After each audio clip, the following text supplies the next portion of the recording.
content, il y a Poscaca qui a refait la déco. Oui, ils ont refait la déco. Emmanuel Macron a viré l'ancien mobilier de François Hollande de son bureau. Exit donc le mobilier plein de dorures rutilant de l'ancien monde. Et bonjour au meuble Ikea. Donc du coup c'est ça votre dernière opération de com pour essayer de redorer l'image de Jupiter Ier. Enlever des dorures. Après, c'est vrai que ça lui va bien comme mobilier froid, austère, inamical, générique, sans saveur.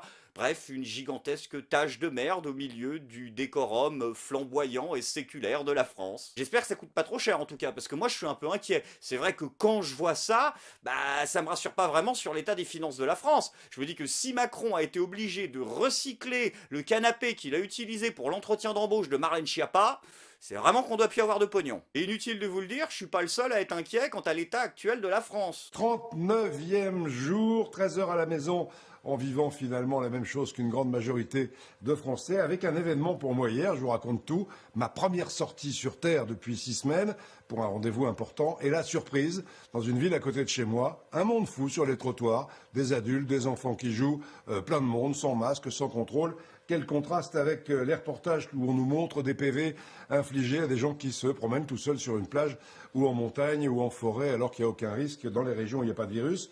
Tout ça paraît incohérent comme les masques interdits dans les pharmacies et autorisés chez les buralistes dont vous parliez tout à l'heure, comme les fleuristes fermés pour le 1er mai mais les jardineries ouvertes, comme les cantines bientôt ouvertes mais les restaurants bientôt toujours fermés. On a du mal à comprendre tout ça. Et maintenant, entre les infos un jour sur un déconfinement par région, le lendemain c'est plus par région, un jour l'école est obligatoire, le lendemain elle ne l'est plus, n'importe comment pour 15 jours de cours puisqu'il n'y aura qu'un enfant sur 2 dans les classes. Donc tout ça donne le tournis. Ce qui est sûr, c'est qu'aujourd'hui, après ce petit coup de gueule, le confinement continue. Ok, il a pété un plomb Jean-Pierre Pernaut. Bon c'est officiel, visiblement l'avenir de la dissidence en France, c'est Jean-Pierre Pernaut.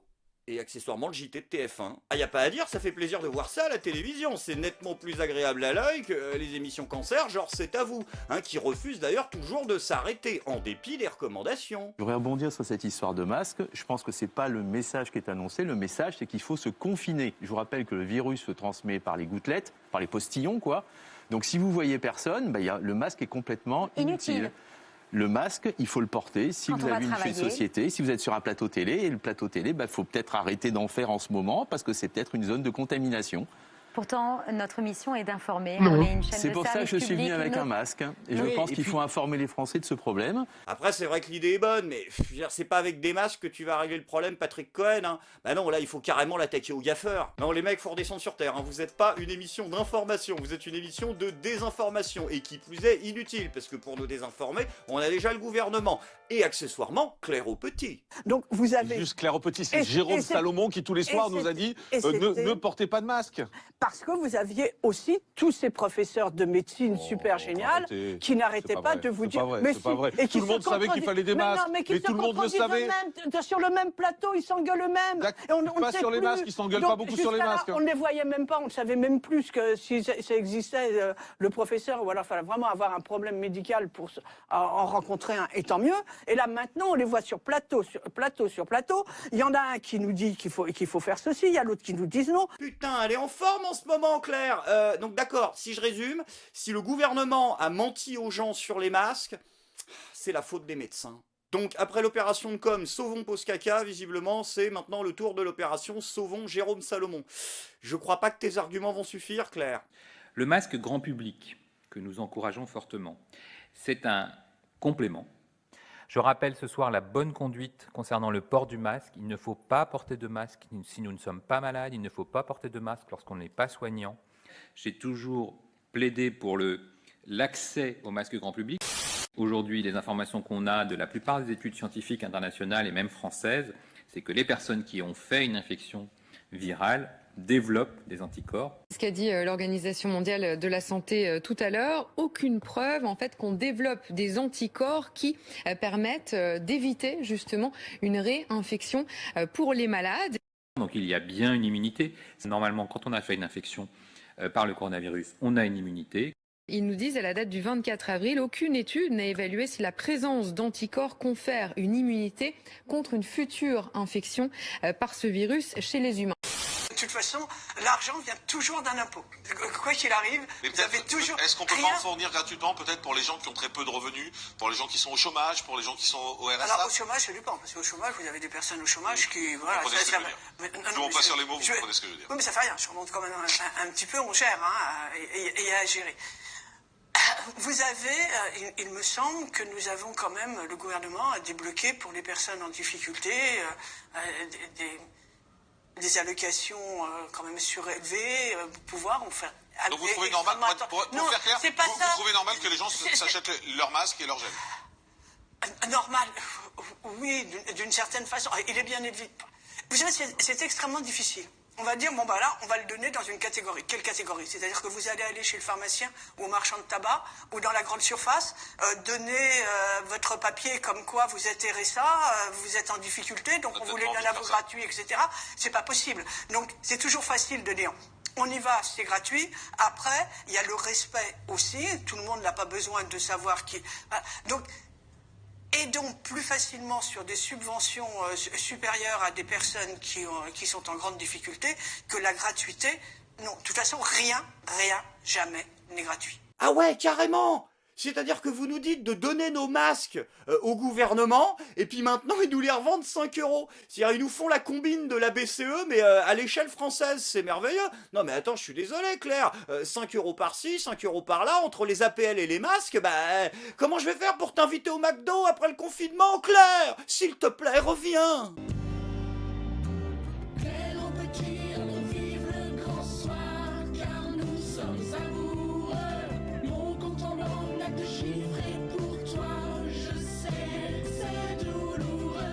Et d'ailleurs, en parlant de McDo, ils en ont réouvert un. Ils ont réouvert un McDrive, résultat des courses, les gens ont passé l'après-midi à gueuler dans leur bagnole pour aller chercher de la merde à bouffer. Après, je peux comprendre, je veux dire, les McDo, c'est quand même d'utilité publique. C'est American, c'est l'oncle Sam, ça fait rêver. On a besoin de rêves en ce moment. Et d'ailleurs, aux États-Unis, ils commencent à réouvrir, à réautoriser des choses qui sont réellement d'intérêt public. C'est ainsi, par exemple, que l'État de Floride a réautorisé les matchs de catch en direct, filmés, diffusés, tranquille le chat, parce que le catch est considéré là-bas comme un service essentiel à la nation.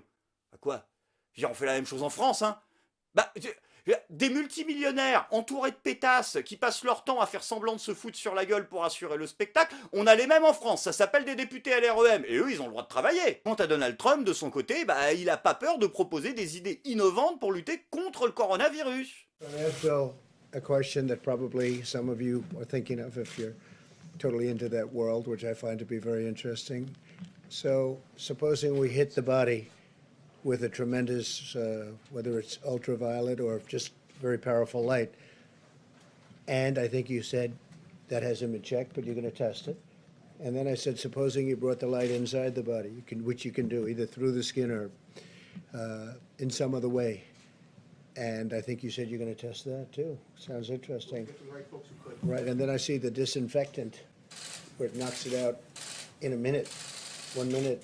And is there a way we can do something like that by injection inside or almost a cleaning? Because you see it gets on the lungs and it does a tremendous number of the lungs. So it'd be interesting to check that. So that you're going to have to use medical doctors with. But it sounds interesting to me. So we'll see. But the whole concept of the light, the way it kills it in 1 minute, that's pretty powerful.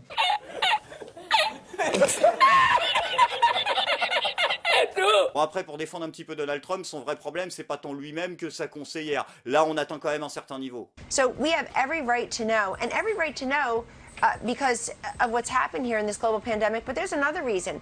Some of the scientists and doctors say that there could be other strains later on. This can come back in the fall in a limited way. This is COVID-19, not COVID-1, folks. And so you would think the people charged with the World Health Organization facts and figures. Non, mais c'est pas... Putain, allez, con... Non, mais attends, 19, c'est pour l'année. C'est pas la 19e épidémie de coronavirus. Attends, mais du coup, ça veut dire que c'est officiel pour Sibeth Ndiaye. Oui, non, parce qu'il y a des rumeurs, comme quoi, à la fin de la crise du coronavirus, Sibeth Ndiaye va dégager. Parce que là, ils en ont plein le cul, elle est incompétente. Donc là, visiblement, c'est la preuve. Bah si, je suis désolé, là, visiblement, ces co-auteurs, à Sibeth, ils ont déjà retrouvé du travail. Sinon, bonne nouvelle cette semaine. Attention, c'est pas la bonne nouvelle du jour, mais ça y est, enfin, l'État a des masques à distribuer. Ils les ont achetés.